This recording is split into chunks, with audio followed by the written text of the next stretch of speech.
All right, we're going to go ahead and get started. So thank you for everyone who has waited a couple minutes as we kind of work through our setup and technical difficulties. As I mentioned, my name's Shannon. I'm the co-founder of TruePani, and I will get into a little background on that in a second. I also wanted to let you know that we are going to be sending out a copy of this presentation. We'll send out a copy of the slides, which all have links that can be accessed through the different references that we have included in this presentation. And we'll also send out a video, so no need to feel like you have to take screenshots. We'll definitely send out a copy. So the things that we're going to cover today is a brief background on TruePani, an overview of lead in drinking water, a list of 7 misconceptions and myths that we've identified through research and our personal experience as well, and looking at a truthometer as to the validity of those statements.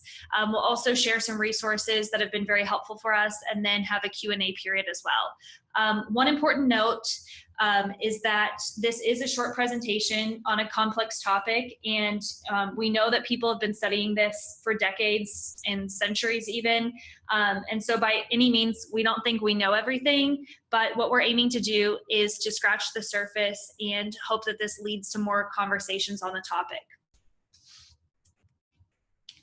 So TruePani began in 2016 by a team of Georgia Tech engineers. We were working in a water quality lab at the time. This photograph on the right is actually a photo from the project we were working on, which actually was just published in the Journal of Applied Microbiology a few weeks ago, so we were excited about that. We are an innovative company that's based here in Atlanta, and we have a team of pediatricians and engineers that work hand in hand to address lead in drinking water and other topics as well. Our 2 main project types that we typically work on is doing electric rate and route modeling for electric vehicles for mass transit. And then we also provide environmental consulting on lead in drinking water, looking at doing sampling and testing, best practices, and remediation efforts for schools and businesses. As I mentioned, our mission is to reduce lead and advocate for safe drinking water. And we're really focused on collaboration between community members, engineers, health professionals, and industry. We have a unique mission statement in that we do want to engage with industry. One of the examples that we use frequently is looking at the development of chlorine. And although industry often contributes to pollution, industry also produces chlorine, which is used in drinking water to kill microbial contamination. So it's really a balance for us, looking at different interests of different groups and how we can work together to reduce lead in drinking water.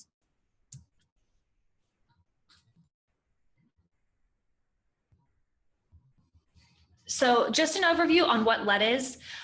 Lead, then this may be a refresher for some people on this call, and this may be new for some people on this call as well. So we're not making any assumptions, and we want to share some background information. So lead is a heavy but malleable metal, and it's been used in consumer products historically because of its various properties that are advantageous, such as increasing drying time and durability in paint, and being used in plumbing because of its malleability and durability, its ability to easily bend and be used to transport water to existing structures. Has been something that's been great in the past, before the health effects were possibly fully understood. And so when lead is inhaled or ingested, it accumulates in the human body, and exposure is measured through lead in blood, and there's no safe level of lead. We're actually going to be holding a webinar a month from now that the director of our advisory board will be hosting on health effects specifically, so we're not going to get too much into detail with that today.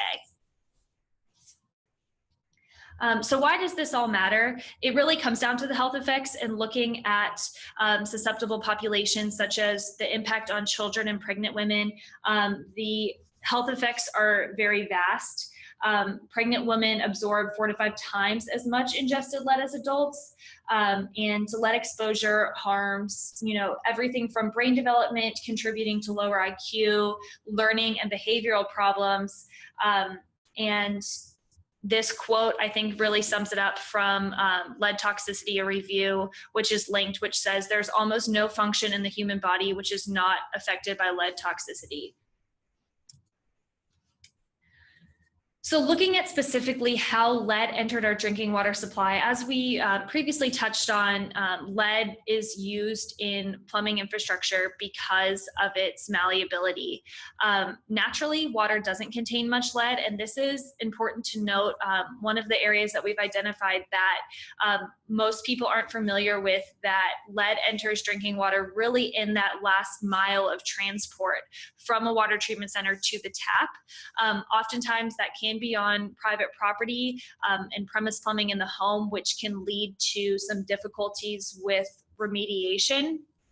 The Latin word for lead is plumbum, which has led to the word plumbing that we have today. That's a fun fact that we like to mention because it's been speculated in the past that lead may have had a role in the decline of the Roman Empire. It's been debated by some academics, but there's some interesting stories around that. And with the US history of lead in our drinking water, really it was around the turn of the century. By 1900 in the US, more than 70% of cities with over 30,000 people were using lead products for transporting water. And at the same time, we did know there were health effects even as early as 1859. There was a collection of articles published presenting the views of engineers, physicians, and public health officials on the dangers of lead. But it wasn't until really 1986 where the lead ban, as we know it today, by Congress was put into play. And what that lead ban did was decrease the allowable level of lead in plumbing infrastructure to 8% for pipes. And from there, it was revised again in 2014, and we'll touch on that a bit. And one other thing to note about how lead enters our drinking water is typically lead just coming into contact with water isn't enough to spike lead levels. What really causes issues to arise is when water becomes corrosive. So one way, if you're not familiar with corrosive water, to think about that is that corrosive water is really aggressive water that is influenced by things like temperature, acidity, mineral content, contact time, and age. And what this does in many cases is spike lead levels pretty high. And one thing that can be done is the use of corrosion control treatment by water utilities to increase the presence of essentially a protective coating inside the walls of pipes that will reduce lead levels. But it's important to know that corrosion control isn't a silver bullet and won't necessarily prevent lead release in all cases. So this is a pretty popular EPA diagram showing how lead enters our drinking water through various channels. As we mentioned, you've got plumbing inside your home. You could have copper pipe with lead solder. You could have faucets that contain some amount of lead, probably a smaller amount of lead, but depending on the nature of corrosive water, that could cause lead levels to spike significantly. Galvanized pipe, and then there's the service line, which is the pipe that runs from the water main to the home's internal plumbing. They are a major source and a very hazardous source of lead contamination in drinking water, and we're going to dive into that a little bit in the next slide. So when it comes to lead service lines, as I mentioned, connect the home or the building on private property to the water main that's coming from the water treatment plant, and that is utility owned. The Lead Service Line Replacement Collaborative has a ton of great resources on their website about lead service lines, and I'm linking their website at the end of this presentation. So the important thing to note here is that oftentimes cities will come in and replace what's on public property, which makes sense when you're first thinking about it, because that's really what's under their control in a traditional sense. However, it's been proven that a partial lead service line replacement actually makes the problem significantly worse than doing nothing at all, 2 times worse than doing nothing at all and leaving a full lead line in the ground. The reason for that is because a partial lead service line replacement causes a corrosive reaction to happen between the replaced side and the original lead side. And this reaction can actually go on to increase lead concentrations in drinking water for short term and for the long term. There's a study that we will link that has shown that up to 14 months after this replacement happens, lead concentrations would still be elevated, which is why the best practice is to do a full service line replacement, and the worst option is doing a partial lead service line replacement. Right now, it's estimated that there's between 6.5 and 10 million homes in the US with a lead service line.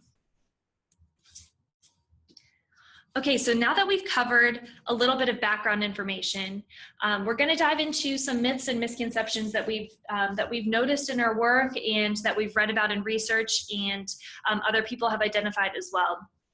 So myths we have been thinking about as large systematic ideas that have generally been accepted, but some scientific research contradicts. And misconceptions are trends that we've noticed with people that we've interacted with. The first is that lead in drinking water is only a problem for older buildings. And our truthometer says that this is not necessarily the case. Although the age of the building can indicate the likelihood that there's lead in the premise plumbing, this isn't always the case. As we discussed before, in 1986, that lead ban went into effect, but that mainly impacted the use of lead service lines, because that was really aimed at reducing 100% lead pipes to having a maximum lead content of 8%. During that gap, pipes with up to 8% could still be used and still were used. So that 8% is more than enough to contribute to high lead levels in drinking water, which kind of disproves the idea that only older buildings have high lead levels. In 2014, this was updated, the lead ban was updated, and that level is now 0.25%. Average of the wetted surface of a pipe can be lead. There's an estimated 81 million homes with solder that contains 40 to 50% lead. And really the problem with assuming that only older buildings have lead in them is a false sense of reassurance. And those numbers also influence state policies. So there's many states right now that are putting in policies regarding testing public school districts. For example, the state of Tennessee, as of January 1st of this year, has a law in effect requiring public schools to test their drinking water for lead, but only in buildings built before January 1st, 1998. So excluding more recent buildings can be problematic and create a sense of false reassurance that in cases that we've seen just isn't true. For example, here in Atlanta, we mapped the results of testing the Atlanta Public School District for lead in drinking water. And Coretta Scott King was a building built in 2009, and they recorded 286 parts per billion of lead in drinking water in a classroom sink during their testing.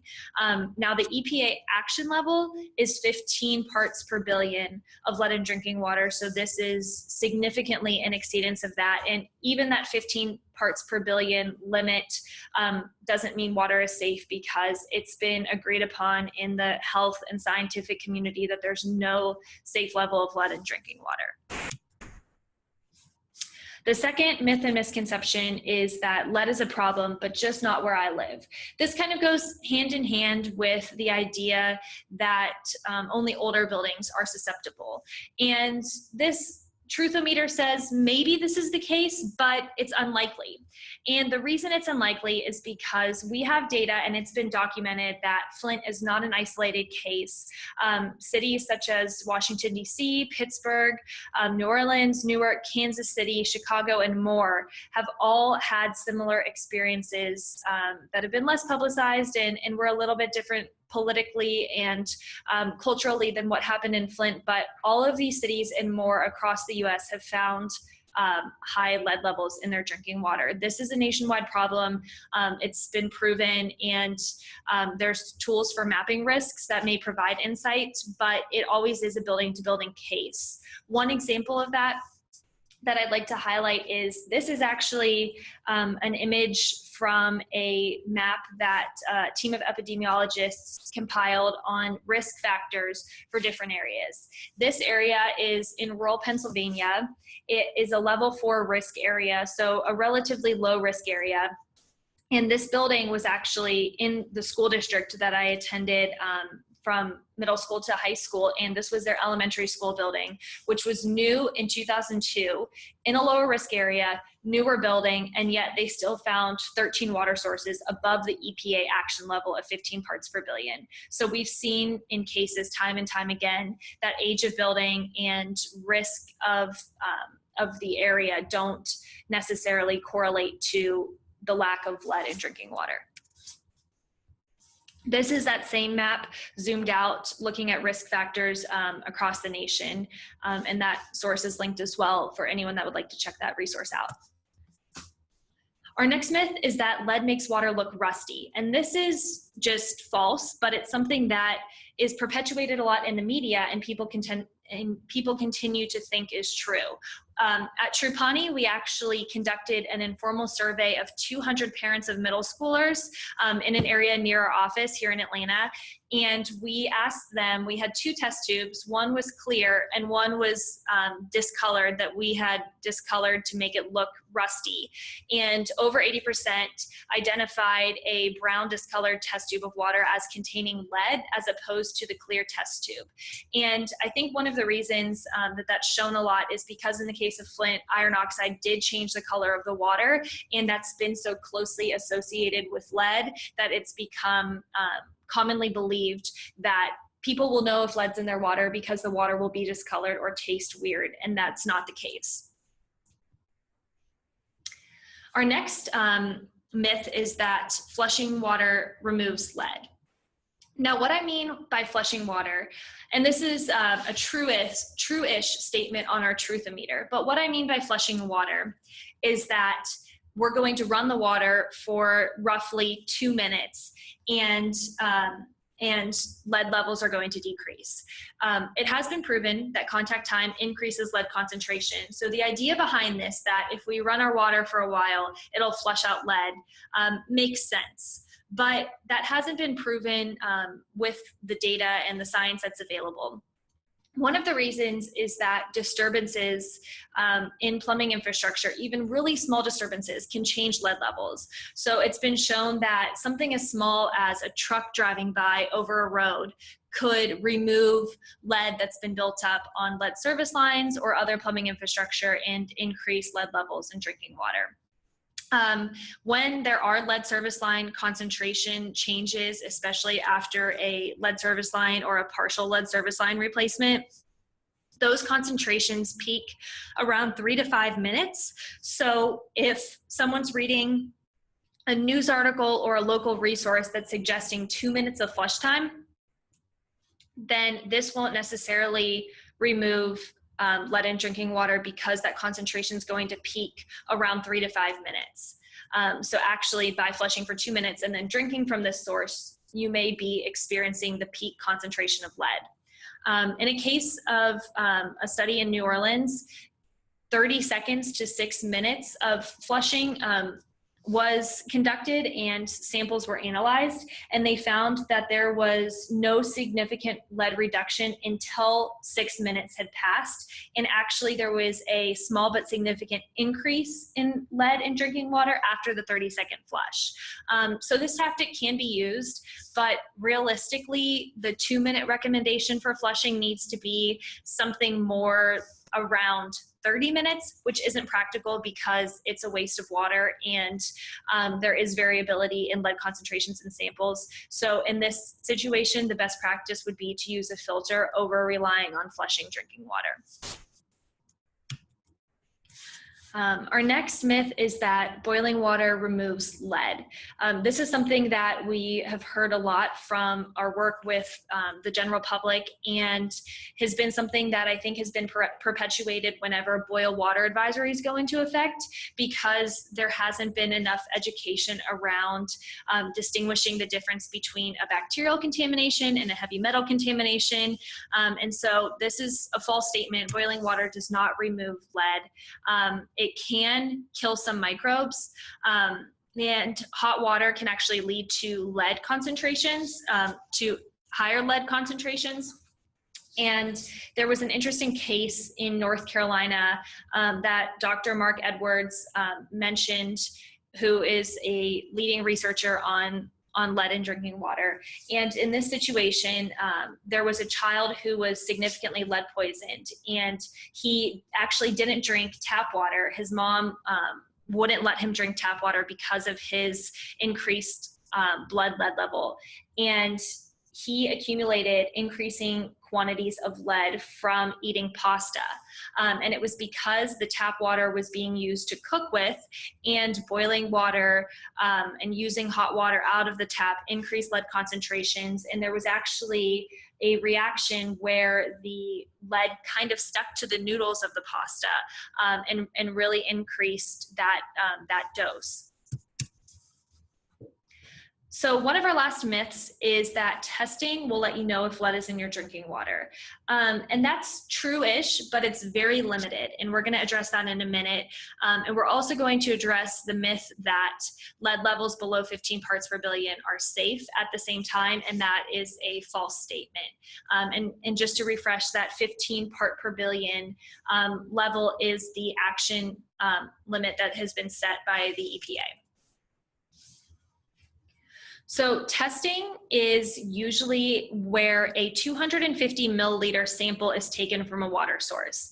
And just for frame of reference, 250 milliliters is a little bit more than 1 cup of water. This picture on the right is a picture of our team sampling a drinking water cooler at a school for lead in drinking water, and that was because of a statewide law requiring a 250 milliliter sample to be tested. A 250 milliliter sample has a lot of limitations. For starters, samples that are taken are few and far between, and if you're just analyzing 1 cup of water and you envision how vast the plumbing network is, that plumbing network is storing a lot than just 1 cup of water. It's actually been proven that upwards of 1,000 samples would need to be taken to determine the amount of lead on average for a water source. This 250 milliliter sample is really giving a small snapshot into whether lead is or isn't present. And as we know, lead levels can fluctuate. So it can create false reassurance if lead isn't present, and it can really hinder progress being made around remediation for a water source. The positive to testing drinking water is that it does make the issue of lead in drinking water seem real. It gets publicity and press around the issue, and it makes people in the community start to activate and engage around it because it's proof that there is a real problem. So that's really the pro to testing, but testing isn't a surefire solution. It's not a way to determine if there is necessarily lead or isn't lead in a drinking water source. So remediation only usually happens in these situations if that initial test comes back above 15 parts per billion, which isn't necessarily going to be a best practice to make sure that we're reducing lead exposure in drinking water.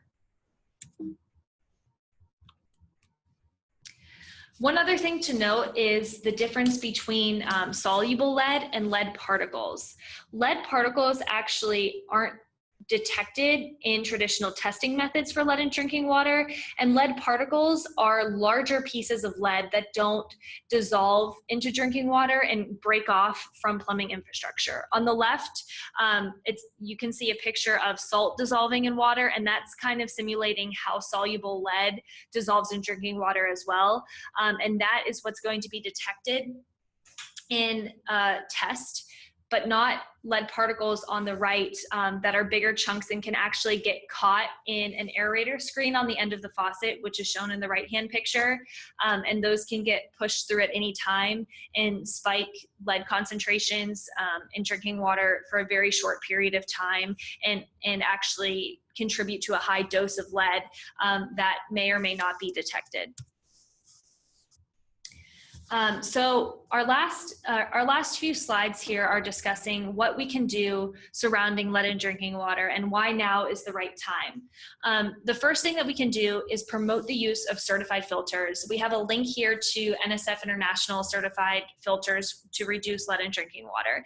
And using filters is really a best practice because testing can be really expensive, and we haven't touched on a lot in this webinar specifically around looking at equity and looking at engaging community and looking at corrosion control and some other things around lead in drinking water. We're really scratching the surface here. But one takeaway is that we can promote the use of certified filters.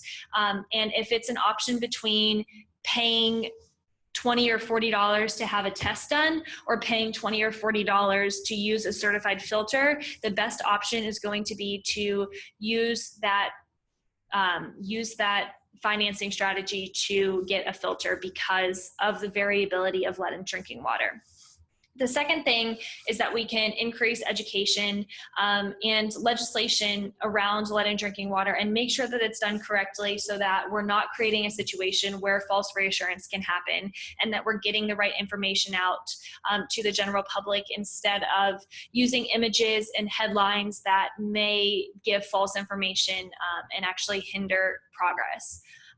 This quote I really like. It's from a publication in the American Water Works Association that's called The Path from Flint. And it says, there will be no better moment to develop workable solutions for getting the heavy metal out, protecting public health, and renewing faith in this basic resource. And that was written as the follow-up to the Flint water crisis, that there's no better moment than after the Flint water crisis, because it's on the top of everyone's minds and it's becoming a real issue, and we could leverage that exposure to make real progress.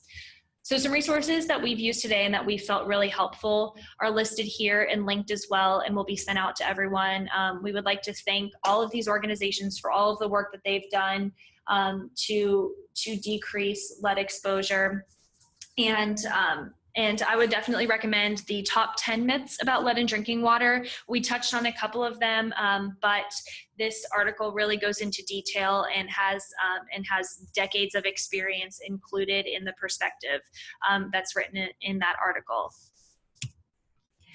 And then lastly, we'd like to announce our upcoming webinar, which is going to be presented by Dr. Hansa Bhargava. On June 27th at 3:00 p.m. We'll send out an invitation to that here in the next few days as well. Dr. Bhargava is a board-certified pediatrician. She has a deep interest on the impact of lead on health, especially as it affects children in pregnancy. She's a senior medical director at Medscape and has her own column called Uncharted Medicine, in which she explores innovative thinking around health. She's an executive member for the Council on Communications for the AAP.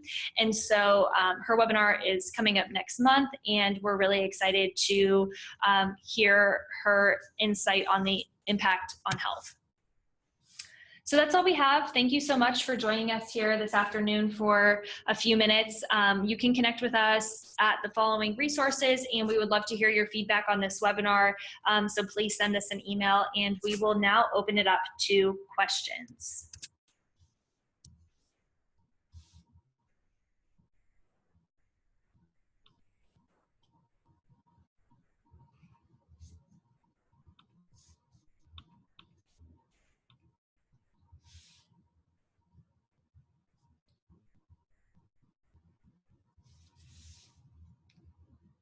Okay, so we have a few things. Oh, great. We have someone that's a member of the Lead Service Lines Replacement Collaborative joining us today. Thank you for joining us. Can you elaborate on certified filters? What do the certifications mean?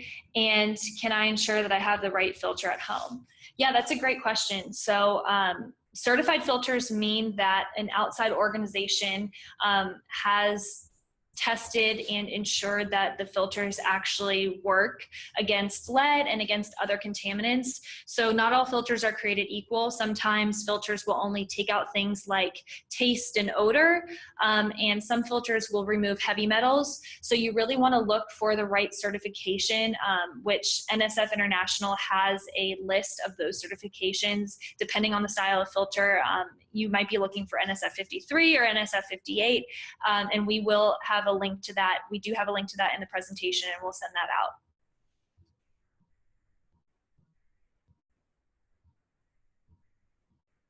Any other questions?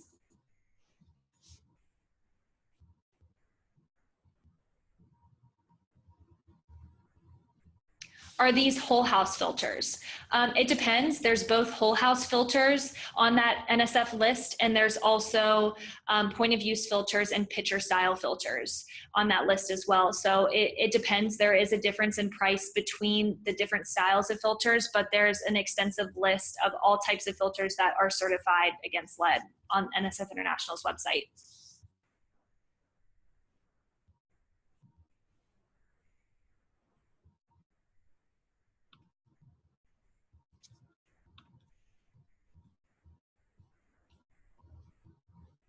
All right, well, I think our time is almost up here. So if we don't have any other questions, then I would just like to thank everyone for attending and hope to see you on our webinar next month. We'll stay online here for a couple minutes if any other questions come in, but thank you everyone again.